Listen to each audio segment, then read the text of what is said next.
நீதிமொழிகள் 3:6. நீதிமொழிகள் 3. உன் வழிகளிலெல்லாம் அவரை நினைத்துக்கொள். எங்கே நினைக்கணுமா சொல்லுங்க, எங்கே நினைக்கணுமா?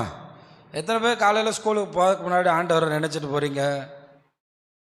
எத்தனை பேர் பரீட்சைக்கு முன்னாடி ஆண்டவரை நினைக்கிறீங்க? தேர்வுகளுக்கு முன்னாடி எத்தனை பேர் படிக்கிறதுக்கு முன்னாடி, புக்கை கையில் எடுக்கிறதுக்கு முன்னாடி ஆண்டவரை நினைக்கிறீங்க? உன் வழிகளிலெல்லாம் ஆண்டவரை நினைத்துக்கொள். அப்போ ஒரு வாலிபன் டாஸ்மார்க்குக்கு போகும்போது ஆண்டவரை நினைக்க முடியுமா? அப்போ அவன் வழிகளில் ஆண்டவரை நினைக்கும் போதே அவன் தவறான வழிகளுக்கு என்ன செய்யப்படுறான்? தவிர்க்கப்படுகிறான். உன் வழிகளில் எல்லாம் ஆண்டவரை நினைத்துக்கொள்.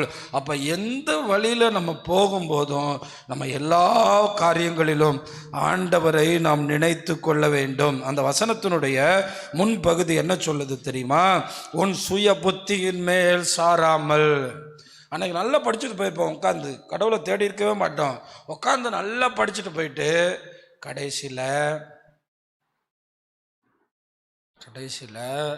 மார்க் வரும்போது நம்ம சுய புத்தினால தான் நம்ம செய்கிறோம், தவறு செய்கிறோம். எப்பயும் நல்ல பெற்றோர்கள் நமக்கு சொல்லிக் கொடுக்குற காரியம், புத்தகத்தை எடுத்து படிக்கிறதுக்கு முன்னாடி சுய புத்தியின் மேல் சாராமல் உன் முழு இருதயத்தோடும் கர்த்தரில் என்ன செய்யணுமா? நம்பிக்கையாக இருக்கணும். சுய புத்தியின் மேலே சாராமல் நம்ம செய்ய முடிஞ்சிடும்னு நினச்சி செஞ்சிடக்கூடாது. சுய புத்தியின் மேல் சாராமல் முழு இருதயத்தோடும் கர்த்தரில் நம்பிக்கையாய் இருந்து உன் வழிகளிலெல்லாம் அவரை நினைத்துக்கொள். அப்போ முதல்ல சொன்னேன், ஓய்வுனால ஆசரிக்க நினைக்கணும். அடுத்து எந்த வழியில் போகும்போதும் அவரை நினைக்கணும். இந்த வழி சுய புத்திக்கு கரெக்டான வழி அப்படின்னு நினைக்கக்கூடாது. இந்த வழியில் போனால் எனக்கு கரெக்டாக. அப்படி தான் நிறைய வாலிப பிள்ளைங்க விழுந்துடுறாங்க. இவனை கல்யாணம் பண்ணால் எனக்கு லைஃப் கரெக்டு, இந்த பிள்ளைய கல்யாணம் பண்ணால் எனக்கு லைஃப் கரெக்டு. ஆண்டவர் என்ன சொல்கிறாரு? உன் சுய புத்தியின் மேல் சாராமல். எந்த புத்தி? ஒருவேளை ஆண்டவர் உங்களுக்கு பெரிய ஆசீர்வாதத்தை வச்சுருந்தாருன்னா, அவர் உங்களுக்கான லைஃப் என்ன எழுதியிருக்காருன்னு உங்களுக்கு எப்படி தெரியும்?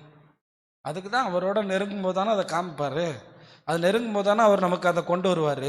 அதனால தான் சொல்லப்பட்டிருக்கு, உன் சுய புத்தியின் மேலே, இந்த தேவையில்லாத புத்தியின் மேலே சாராதீங்க. நிறைய பேர் ஊழியர்களாக வச்சுருக்கலாம். நான் நிறைய பேரை பார்த்துருக்கேன், ரொம்ப சைனாகிற ஊழியர்களை பார்த்தா அந்த காலத்தில் பாட்டு பாடினதில்லை.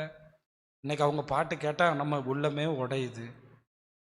அவங்களுக்கு பாட்டே வராது. அவங்க சாட்சியெல்லாம் கேட்டிருக்கேன், பாட்டே வராது. நான் பாடுனா கழுதை கத்துற மாதிரி இருக்கும். ஆனால் இன்றைக்கி லட்சக்கணக்கான பேர் கேட்குறாங்க அந்த பாட்டை அப்படின்னு. அப்போ அவங்க சுய புத்திக்கு சாராமல் ஆண்டவர்கிட்ட ஒப்பு கொடுக்கும்போது அவங்க பாதைகளை கர்த்தர் என்ன பண்ணுறாரு? ஆனால் சில பேர் ரொம்ப அறிவாளிகளாக உட்காந்துருக்கீங்க, உங்கள் ஞானம் உங்கள் டேலண்ட்டு எதுவுமே பிரயோஜனப்படல. காரணம், இந்த புத்தியை உடைச்சி தேவ ஞானத்துக்குள்ளே வரணும்.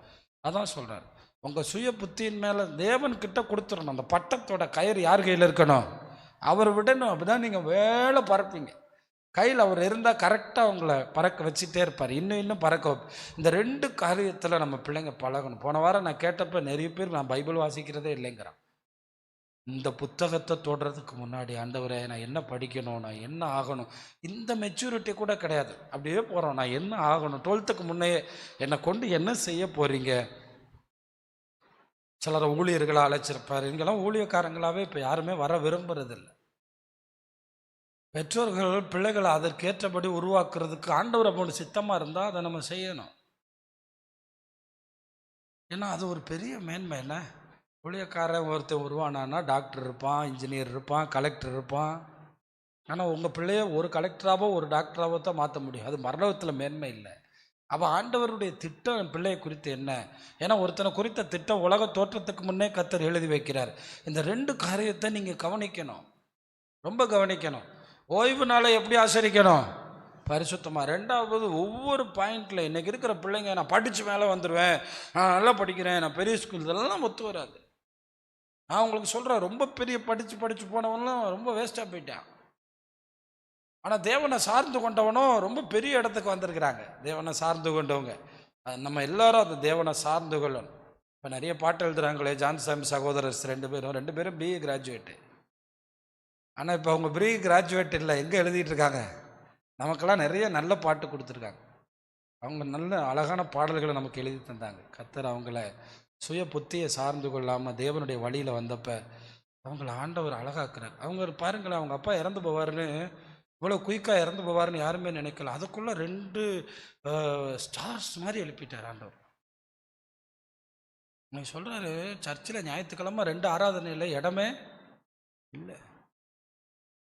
ஆனால் 2 பேரும் பாருங்கள் ஆண்டவர். அதுலேயும் இந்த டேவிட் ஷாம் இருக்கார், அந்த காலத்திலேயே அவர் பின்னாடி நின்று கொயரில் பாடுவாராம். பாடிட்டு எஸ்கேப் ஆயிடுவாராம். பைபிள் ஸ்டடிக்கு சேர்லாம் போட்டுட்டு எஸ்கேப் ஆயிடுவாராம். அவங்க அப்பா கேட்பாரான், எங்கடா பையனை காணோன்னு. பார்த்தா எங்கே ஃப்ரெண்ட்ஸோடு நிற்பாரான். ஆனால் ஒரு காலம் வரும்போது அதெல்லாம் தூக்கி போட்டு நீ கர்த்தருடைய வழியில் அவங்க வர்றாங்க. நீங்களும் தான் சொல்கிறேன், போதும்ப்பா, சுய புத்தி சுய வழிகளை விட்டுட்டு ஆண்டவருடைய வழியில் வந்தீங்கன்னா உங்களை லட்சங்களுக்கு ஆயிரங்களுக்கு ஆண்டவர் பயன்படுத்த வல்லவர். இந்த கடைசி காலத்தில் வாலிப நாட்களில் உங்களை அவர் செதுக்க விரும்புகிறாரு. ஆண்டவருக்கு மட்டும் உங்களை உயர்த்துறதுக்கு பேரியரே கிடையாது, உனக்கு ஒரு லிமிட்டே கிடையாது. இந்த அளவுக்கு ஆண்டவர் நம்மளை கொண்டு போக முடியும். அதுக்கு நீங்கள் உங்கள் வழிகளை ஆண்டவர்கிட்ட ஒப்பு கொடுத்து போகிற வழியெல்லாம் அவரை நினைக்கணும். சில நேரம் நம்ம ஒரு பயணம் போகும்போது நல்ல காரில் போகலாம், நல்லா போகலாம், ஆனால் நினச்சிக்கிட்டே போகணும். ஆண்டவர் நம்மளை பாதுகாக்காட்டா ஒன்றுமே இல்லை, அப்பள மாதிரி போயிடும். ஆனால் ஒவ்வொரு தடவையும் ஜோம் பண்ணி போகும்போது இன்னும் வாழ்க்கையில் மறக்க முடியாத ஒரு தாத்தா இடையில வந்தார்.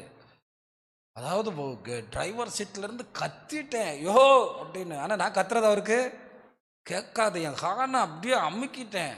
அது 4-வேல நம்ம போகிற ஸ்பீடு ஒரு 100 கிலோமீட்டர் ஸ்பீடில் போகிறோன்னா அவர் ஒரு ஆள்கிட்ட பேசிக்கிட்டே அப்படியே கிராஸ் பண்ணி வந்துட்டார்.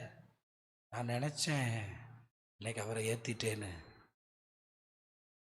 அப்படித்தான் நான் நினச்சேன். நல்ல வேளை அந்த தாத்தாவோட மூளையில் என்ன நடந்துச்சுன்னே தெரியல. பாதி ரோடு வந்த உடனே ஆரன் சவுண்டை கேட்டு இப்படியே வளைஞ்சு அங்கிட்டு போயிட்டார்.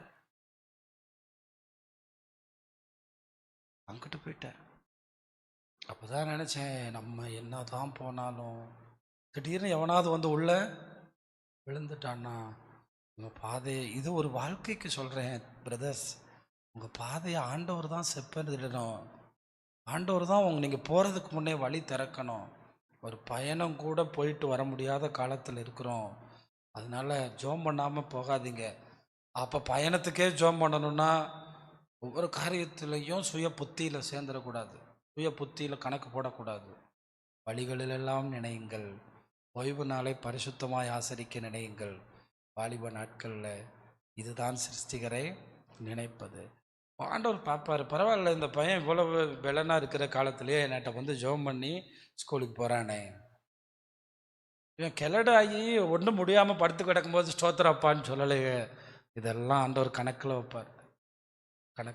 ஸ்கூலுக்கு கிளம்புறதுக்கு முன்னாடி எத்தனை பேர் ஜெபம் பண்ணி போகிறீங்க, எத்தனை பேர் எங்களை பாதுகாத்துக்கிறீங்கன்னு சொல்லி போகிறீங்க. ஆண்டவரை சார்ந்து கொள்ளுங்க. உன் வழிகளிலெல்லாம் ஆண்டவரை நினைக்கணும். இந்த 2 காரியத்தை மறந்துடாதீங்க. வழிகளிலெல்லாம் ஆண்டவரை நினைங்க. ஓய்வு நாளை எப்படி நினைங்க? பரிசுத்தமாக ஆசரிக்க நினைங்க. அப்போ சனிக்கிழமை வரும்போதே ஆண்டவர்கிட்ட குற்றம் குறைகள் நம்மகிட்ட இருந்தால் அதையெல்லாம் என்ன செய்யணும்? அறிக்கை செஞ்சு ஆராதிக்கணும். இந்த கேட்டிங்கெல்லாம் இந்த வீடியோவில் சும்மா பெருசாக பாட்டு பாடிட்டு போகிறதில்ல. வாயை திறந்து அறிக்கை செய்கிறவனுக்கு தான் என்ன கொடுப்பாரு? ரட்சிப்பு கொடுப்பாரு. எந்திரிச்சு